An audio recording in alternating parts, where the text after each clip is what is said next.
की रथ में वही अंदर दिखाई दी। अंदर से फिर बाहर आए तो वही छवि फिर रथ में।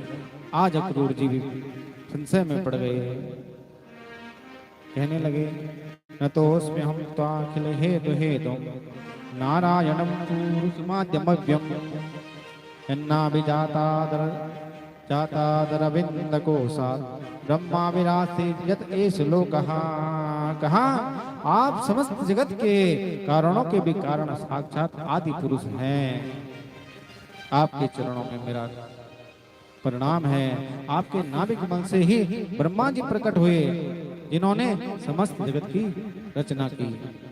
इस प्रकार समझ गए भगवान की लीला को। धीरे धीरे आगे बढ़े। आगे बढ़ते बढ़ते जो है मथुरा में अनेक लोगों से भेंट हो रही है। जैसे मथुरा में पहुंचे,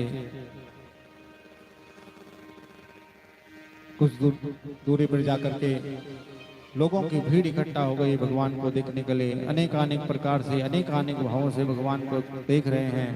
अब भगवान अपने जहाँ रुकने की व्यवस्था थी वहाँ पहुँचे।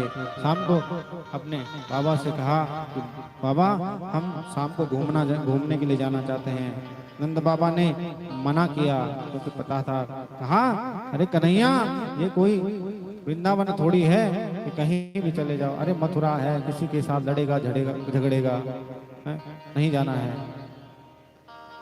नंद बाबा ने मना किया तो अब जो है बलराम जी के कहने पर बलराम जी ने कहा कि बाबा मैं कन्हैया के साथ में जाऊंगा और मैं इसे जो है किसी से भी झगड़ा इत्यादि नहीं करने दूंगा। तो तब नंद बाबा ने आज्ञा दी। अब जो है कन्हैया और बलराम शाम को जो है मथुरा को घूमने के लिए निकल रहे हैं। सारे गोपी ग्वाले उनके पीछे पीछे।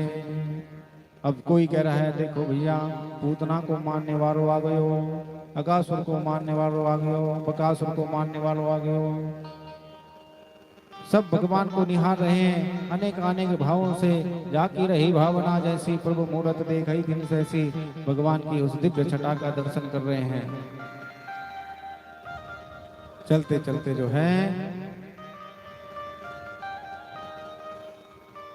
अब जो ब्रजवासी थे तो ये तो गांव में रहने वाले ग्वाल, तो इनके जो कपड़े थे वो भी जो है ग्वालों की तरह पहने हुए। कहा अरे कन्हैया, पहले बता था कि मामा के यहाँ जाना है तो थोड़ा कुछ खरीदारी करके आते हैं, नए कपड़े खरीद के लेकर आते। अरे तो हमको ऐसे उठा के लेके आ गया। कहा चिंता मत करो, अभी तुम्हारे लिए कपड़ों की व्यवस्था करता हूँ। एक कंस का धोबी जा रहा था, अभिमान में तन्ना हुआ, कपड़े लेकर के तुरंत धोबी को रोका।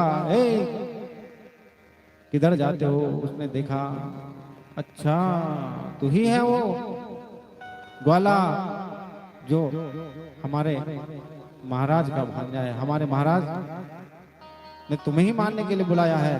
कहा धोबी हमें कुछ कपड़े दे दो हमारे ग्वाल वालों को।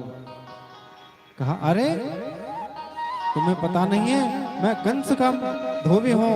अरे महाराजों के कपड़े तो महाराज ही पहनते हैं। अरे तुम तो जो है ग्वाले हो, तुम क्या जानो इन कपड़ों की कीमत। जैसे ऐसे कहा तुरंत भगवान ने एक हस्त प्रहार किया और धड़ाम से कंस का धोबी वहीं पे खत्म हो गया।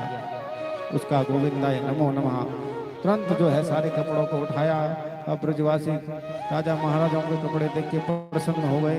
अब कपड़े तो पहन लिए, लेकिन उनके शरीर पे वो कपड़े पूरा रोड साफ करते हुए, झाड़ू लगाते हुए जा रहे हैं। गोविंद कहे कन्हैया ये कपड़े तो ठीक है, लेकिन भैया इनकी फिटिंग और करवा दो, नहीं तो ये तो आज ही पूरे मथुरा के रोडों को साफ कर देंगे। भगवान ने कहा चिंता मत करो। तुरंत आगे गए, वहाँ एक दर्जी की दुकान मिली। दर्जी ने कहा राधे राधे। दर्जी बड़ा भगवान का भक्त था। उसने देखा धोबी का हाल देख लिया था उसने कि क्या हुआ, तो पहले ही आते ही राम राम राधे राधे कर दिया। कहा प्रभु आओ। भगवान ने कहा इन कपड़ों को ठीक कर दो। तुरंत सबका नाम लेकर के और एक कर सब ब्रजवासियों को जो है कपड़े ठीक कर दिए। अब सुंदर हो गई, कपड़े भी सुंदर हो गए टकाटक। अब थोड़ा आगे पे गए तो एक 3 जगह से टेढ़ी स्त्री दिखाई दी। वो जो है हाथ में चंदन का कटोरा लेकर जा रही है। और जो ब्रजवासी होते हैं ना, इन्हें 1-2 चीजों का बहुत शौक होता है। एक तो गले में माला पहनने का।